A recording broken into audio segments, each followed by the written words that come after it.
जय श्री राम। जब आप कोई भी चीज खाओगे, जैसे चावल खाओगे, इसका जीआई बहुत ही ज्यादा होता है, तो इसी वजह से ये बहुत जल्दी पच जाता है। और जब बहुत जल्दी पच जाएगा तो आपके शरीर में बहुत सारा क्या हो जाएगा, ग्लूकोज आ जाएगा। और इस ग्लूकोज को संभाल नहीं पाता शरीर एकदम से। इसीलिए क्या होता है, ये ग्लूकोज क्या निकल जाता है, पेशाब के माध्यम से निकल जाता है उस आदमी को जिसको शुगर हो रही हो। तो जब देखोगे पेशाब क्या आता है, चिपचिपा चिपचिपा पेशाब आता है, उसका कारण यही है। और आपको लगता है कि अब शुगर का लेवल क्या हो गया, बढ़ गया। तो असल में होता क्या है, देखो जब हम खाना खाते हैं ना, तो खाना क्या होता है, खाना सबसे पहले ग्लूकोज में टूटता है और ये खून में मिल जाता है। खाना ग्लूकोज में टूटेगा, खून में मिल जाएगा। अब खून क्या होता है, खून पूरे शरीर में दौड़ता रहता है, दौड़ता रहता है, दौड़ता रहता है। अब यहाँ पर क्या होगा, इंसुलिन एक चीज होती है, इंसुलिन एक द्रव होता है जो इस खाने को, इस खून में जो ग्लूकोज मिला हुआ है ना, उसको क्या कर देता है, कोशिकाओं में पहुंचा देता है। इंसुलिन क्या कर देता है, कोशिकाओं में पहुंचा देगा इस जो ग्लूकोज को। और इसी से ही क्या हो जाती है, आपके शरीर में एनर्जी आ जाती है, एनर्जी। और आपको लगेगा अब तो तोड़ फोड़ मचा देंगे, अरे चीर देंगे, फाड़ देंगे, सारे जो भी सामने आएगा उसको निपटा देंगे। तो आपको क्या होता है, खाना खाते ही क्या मिलती है, एनर्जी मिलती है। वो कैसे मिलती है, खाना खाओगे ग्लूकोज में टूटेगा खाना, फिर इंसुलिन क्या करेगा, इसको कोशिकाओं तक पहुंचा देगा। अब जिसमें शुगर लेवल यानी कि शुगर की दिक्कत होती है, डायबिटीज की दिक्कत होती है, उसका जो ये इंसुलिन होता है ना, ये काम करना बंद कर देता है। या तो शरीर इसको बनाता ही नहीं, या शरीर में ये क्या होता है, ये काम करना अच्छे से काम नहीं कर पाता। तो यहाँ तक खाना बनेगा, खाना ग्लूकोज में छुटेगा,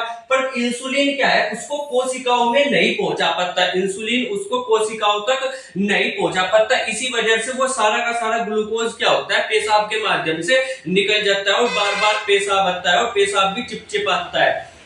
अब जब ग्लूकोज, इंसुलिन इसको कोशिकाओं में नहीं पहुंचा पाएगा, तो कोशिकाओं में जबते ये क्या होता है, एनर्जी यानी कि ऊर्जा, ऊर्जा क्या होती है, कोशिकाओं पर पहुंचती है। पर ये जितना हमने खाया वो सारा का सारा ऐसे निकल गया, यानी कि शरीर में हमने खाया पिया कुछ नहीं हुआ।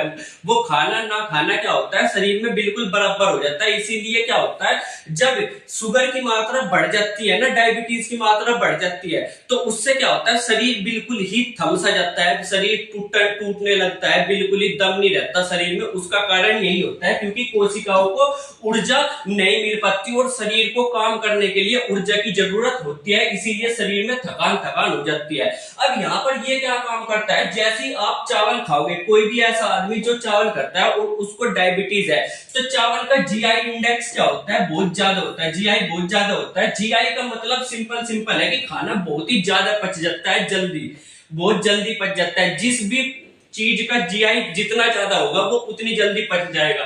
अब चावल क्या है, चावल बहुत जल्दी पच गया, ठीक है, बहुत जल्दी पच गया और खाने में मिल करके इसने बहुत ही जल्दी जल्दी क्या कर दिया, ग्लूकोज बना दिया।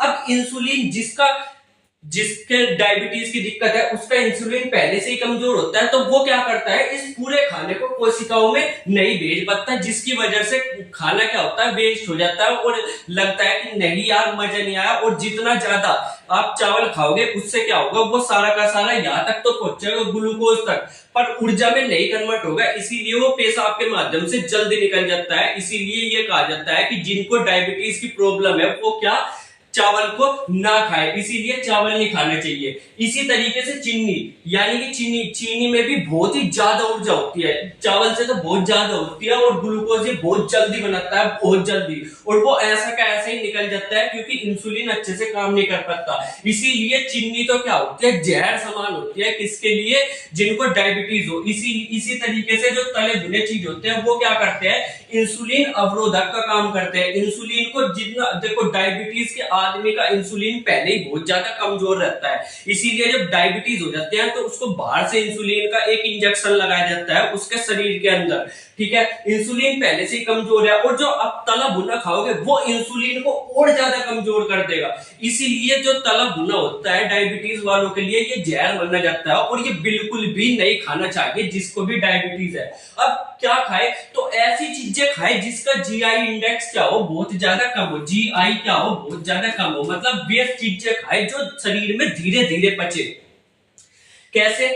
जैसे जो मोटा अनाज होता है ना वो शरीर में बहुत ही ज्यादा धीरे धीरे पचता है। जिनमें से मोटा अनाज क्या होता है? अनाज तो देखे ही होंगे, गेहूं। गेहूं के अलावा भी बहुत सारे तरीके के अनाज होते हैं जिनको मोटा अनाज या इंग्लिश में मिलेट्स बोलते हैं। जैसे कि ज्वार हो गया, बाजरा हो गया, रागी होगी, जई होगी, बार्ली होगी।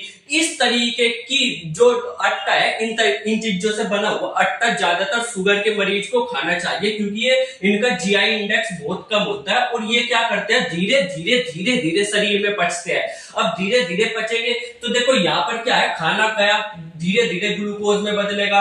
अब धीरे धीरे इंसुलिन अगर कमजोर भी है ना, तो वो धीरे धीरे इस सारे खाने को क्या कर देगा, कोशिकाओं तक धीरे धीरे पहुंचा देगा। अब इंसुलिन ताकतवर है तो जल्दी जल्दी भी पहुंचा सकता है, पर डायबिटीज वालों का इंसुलिन जो है वो बहुत ज्यादा बन नहीं पाता है। इसी वजह से धीरे धीरे भी अगर पचेगा ना, तो धीरे धीरे आपको पूरे शरीर को उसकी ऊर्जा मिलेगी। इसीलिए क्या करना चाहिए, इन सारी चीजों का आटा जो है सारों को मिलाओ और मिला करके उसका आटा बना लो।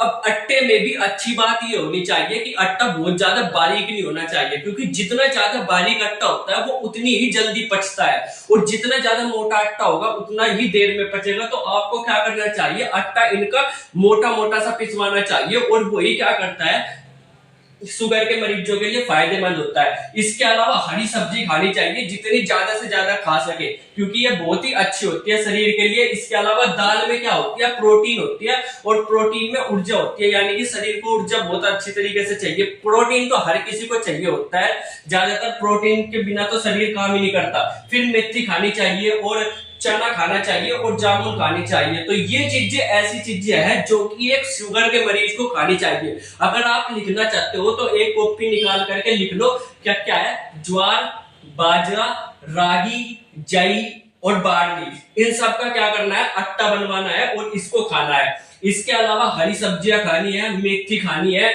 दाल खानी है, और जामुन खानी है। जामुन बहुत ही ज्यादा फायदेमंद होती है जो शुगर के मरीज है उनके लिए। और चना खाना है, चना तो हर किसी को खाना चाहिए, क्योंकि ये बहुत ही ज्यादा अच्छा होता है और पेट को भी साफ करता है। अब मिलेंगे अगली वीडियो में, तब तक के लिए बाय बाय।